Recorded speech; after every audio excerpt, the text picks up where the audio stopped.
Setiap tahun, ada begitu banyak buku dan seminar tentang cara mengelola uang. Tapi, seberapa banyak dari kita yang benar-benar berhasil? Seringkali, kita merasa lelah mengejar tren finansial yang terus berubah. Tapi bagaimana jika saya katakan, ada sebuah panduan keuangan yang sudah terbukti ampuh selama lebih dari 1400 tahun lalu? Sebuah panduan yang datang bukan dari seorang trader saham, melainkan dari seorang pemimpin yang hidupnya penuh kesederhanaan, namun berhasil mengelola sebuah peradaban. Panduan ini berasal dari teladan Rasulullah Shallallahu Alaihi Wasallam. Dalam video ini, kita akan bedah 7 prinsip mengelola keuangan ala Rasulullah Shallallahu Alaihi Wasallam. Ini bukan sekedar teori, tapi cara hidup yang akan membawa ketenangan dan keberkahan. Namun sebelum kita mulai, jangan lupa untuk tekan like dan subscribe, serta aktifkan loncengnya agar tidak ketinggalan video terbaru dari kami. Mari kita mulai dari prinsip yang paling mendasar. Pertama, dahulukan kebutuhan utama. Rasulullah mengajarkan kita untuk fokus pada hal-hal pokok seperti makanan, pakaian, dan tempat tinggal. Jauhkan diri dari godaan diskon atau tren yang tidak penting.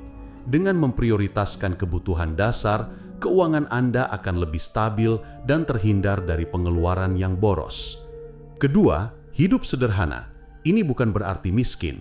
Sederhana adalah hidup secukupnya, tanpa berlebihan. Rasulullah bersabda, "Jadilah kamu di dunia ini seperti orang asing atau orang yang sedang dalam perjalanan."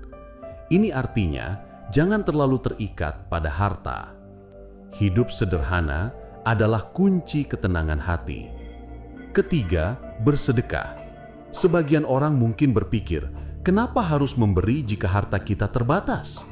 Justru sebaliknya, bersedekah adalah cara untuk membersihkan harta dan mensyukuri rezeki. Memberi tidak akan mengurangi harta, justru membuka pintu rezeki yang tak terduga. Ini adalah investasi terbaik untuk dunia dan akhirat. Keempat, berinvestasi bijak. Rasulullah adalah seorang pedagang sukses.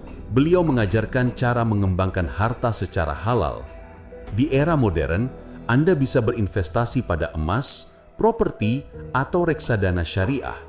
Pastikan Anda memahami risikonya dan memilih investasi yang sesuai dengan nilai-nilai yang baik. Kelima, tidak boros. Al-Quran dengan tegas menyebut pemboros sebagai saudara syaitan. Ini bukan sekedar larangan, ini adalah peringatan serius. Boros bukan hanya merugikan uang, tapi juga sikap tidak bersyukur. Belajarlah untuk menahan diri dari pengeluaran yang tidak perlu. Keenam, mencatat pemasukan dan pengeluaran. Disiplin itu penting. Dengan mencatat, Anda bisa melihat kemana uang Anda pergi. Anda akan tahu pola pengeluaran Anda dan bisa merencanakan keuangan dengan lebih baik. Manfaatkan teknologi untuk membantu Anda mencatat dengan mudah. Dan yang terakhir, ketujuh, tidak menumpuk harta. Harta adalah amanah. Menimbun harta tanpa tujuan yang jelas hanya akan membawa masalah. Gunakan harta untuk hal-hal yang baik dan bermanfaat, baik untuk diri sendiri maupun orang lain. Harta yang berkah adalah harta yang bergerak dan memberikan manfaat. 7 prinsip ini bukan hanya teori, tapi cara hidup yang telah terbukti. Dengan meneladani Rasulullah, Anda tidak hanya akan lebih bijak mengelola keuangan, tapi juga menemukan ketenangan dan keberkahan. Coba terapkan salah satu prinsip ini mulai hari ini.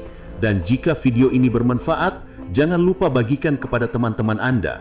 Terima kasih telah menyimak sampai akhir. Sampai jumpa di video berikutnya.